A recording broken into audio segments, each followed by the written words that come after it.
Bonjour everyone, Pantoufleee here today for a new Battle Pass review, and today we have the pleasure of talking about Operation Victory Road. And as you can see, I already unlocked literally everything, like we do the classical unlocking everything and showing you what you can get so you have a global idea of what you will get if you get yourself the premium Battle Pass.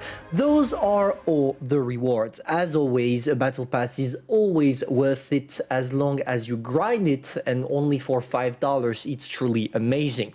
And the main reward we're going to talk about today is the Triumphant. I'm not going to bother talking too much about the M3 It's not necessarily the best tank. It has the heavy status, whereas in reality it's a tank destroyer, and it's not necessarily a great tank to play with. It's not gonna be the OP tank you are all expecting or something like that. It's just a traditional tank, nothing else. But on the other hand, there is the Triumphant, this tank right there, that we're gonna talk today, and that is gonna be the main subject, obviously. So let's not lose too much time and jump directly into it. Alright, to sum up briefly what the Triumphant is all about, out of all the T-3485 version we have in the game, which is the Victory and the traditional Tech Tree one, the Triumphant is the best version when it comes to DPM and gun depression. This tank features 8 degrees of gun depression and 1.8k DPM, which is better than the T-3485 Victory, which means that the Triumphant is literally power creeping the T-3485. But it's not a huge power creeping. Let me show you why. When you take a look at the gun, you have a bad gun dispersion, a good DPM, therefore a good reload time, but the penetration kind of sucks. Only 128 with your regular shells, 167 when you're using gold shell, whereas on the T-3485, and that's the main difference, here you have way better penetration, but you sacrifice a little bit of DPM and a little bit, obviously, of reload time, but you feature a better gun dispersion. So in conclusion, the Triumphant, when we compare it to the T-3485, is a tank that is more versatile when it comes to using its turret in all down, etc., because you feature a way better reload, but also one more degree of gun depression. But on the other hand, it's going to penetrate a little bit less than the T-3485, the Tech Tree one, which is a good compromise, in my opinion, that Wargaming did on that tank.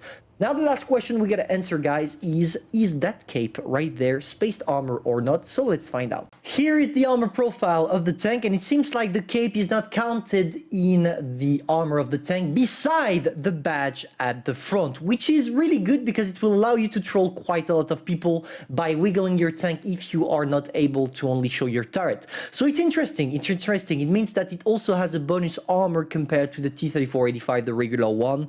Now for the rest of the turret, it's easy to penetrate the tank, except maybe in the gun mantlet that you will be able from time to time to bounce things if you take them at the top of your turret or at the slope. But otherwise, you are going to get penetrated literally everywhere because you're at tier 6 and you are a medium tank. You're not here to be a mouse. But anyway, now let's see how that tank performs on the battlefield. To do that review, I wanted to go for some live battle because I feel like it's more representative, and I also don't have that much time, so it's gonna be easier for me. 3 things to take into consideration when you're playing with that tank, guys: the lack of gun dispersion, the lack of penetration, and the fact that this tank has that little badge at the front, which will allow you to bounce more when you over-angle your tank from side to side with opponents. But I'm going to show you everything in that video. How do you want to play it? The play style. Here on that map that got reworked, I really love what the work they did on mine. It really feels awesome right now, and I hope they'll continue. Good job on that, Wargaming.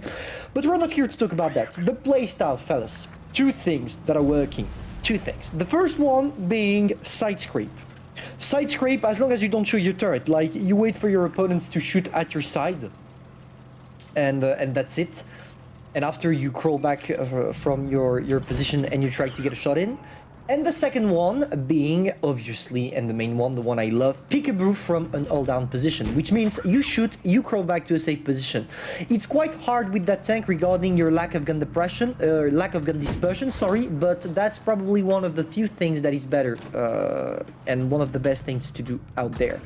So there we go, we're trying, but obviously we can't hide our tank completely. So we need to take that into consideration while playing it. There we go. We sneak a shot. Unfortunately, it went straight where I did not want it to go. That's how it is. Oh, no, we took the shot. Okay. Panzer 5-4 is really trying to get the hill now. Oh, okay, missed.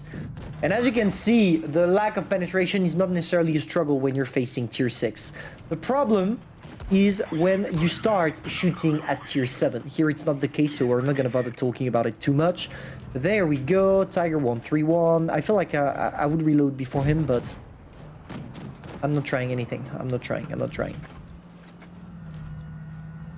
There we go. Oof, that was a hard shot on the T-37. We bounced him as well. And now maybe we can kill him, or maybe not. The struggle is real. The struggle is real, guys. They have a Jagdpanzer camping in the back. They are definitely not up to push through. So, I'm not gonna try to take the hill. This is a bad idea. With that tank, you need to know what you're doing. I can't take the hill because they have several tanks that would wreck me if I tried. So instead, I'm going to use my mobility because, as I told you, you have a great mobility to circle, helping my KV2 menacing. Because the problem with the KV2, fellas, is that 20 seconds of reload. So you need some support. That guy went recklessly here, but I'm going to try to give him a hand. There we go. There is the KV1S. We sneak a shot. Is he gonna bother with me? No, he doesn't care. Okay, he doesn't care. We switch up to adrenaline, and that's where that tank is gonna be interesting. Because right now, guys, the KV1S has quite a lot of reload time. And it's gonna be perfect for us, because it will allow us just in time. It should have, if I did not bounce, but as I already told you, this is the problem with that tank. The lack of penetration can be sometimes extremely frustrating. Let's try to make the KV1S bounce. No. We don't need to anymore. So instead, let's focus on the Jagdpanzer. We're gonna try to circle him because that's what you're supposed to do when you have a great mobility and obviously the turretless TD in front of you. Is he gonna try something on me? Let's find out. One shot or 3. It's too late for you. That's where the mobility is doing its job.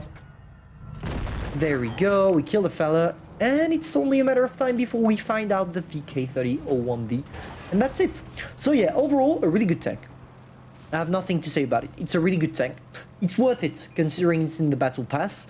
The only thing I don't really like about it is that it's power creeping It's power creeping, sorry, how is it called?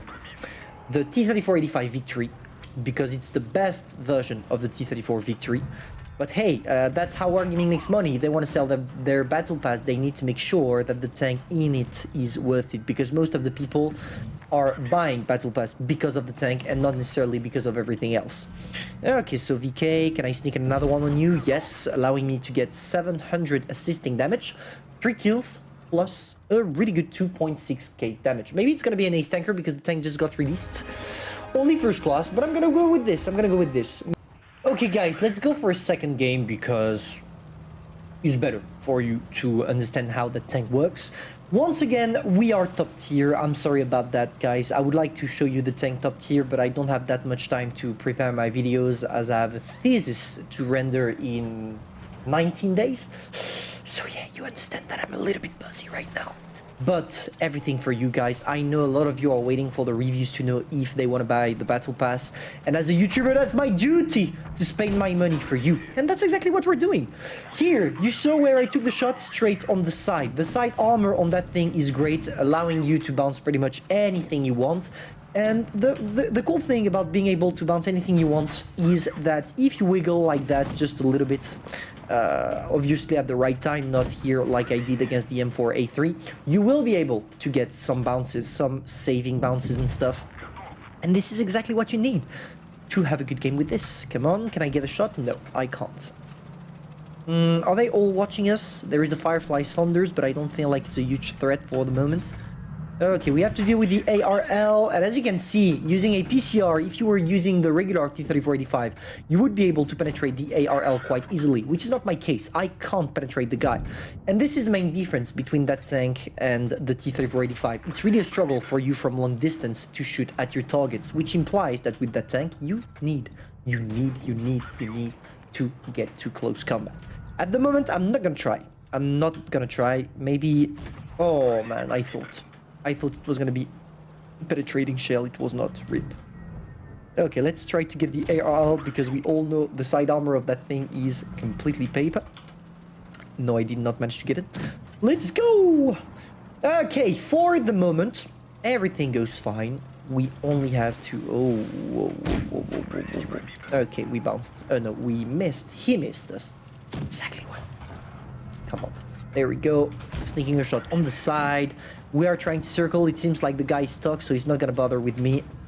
We sneak an HE now. Boom! Ha ha ha.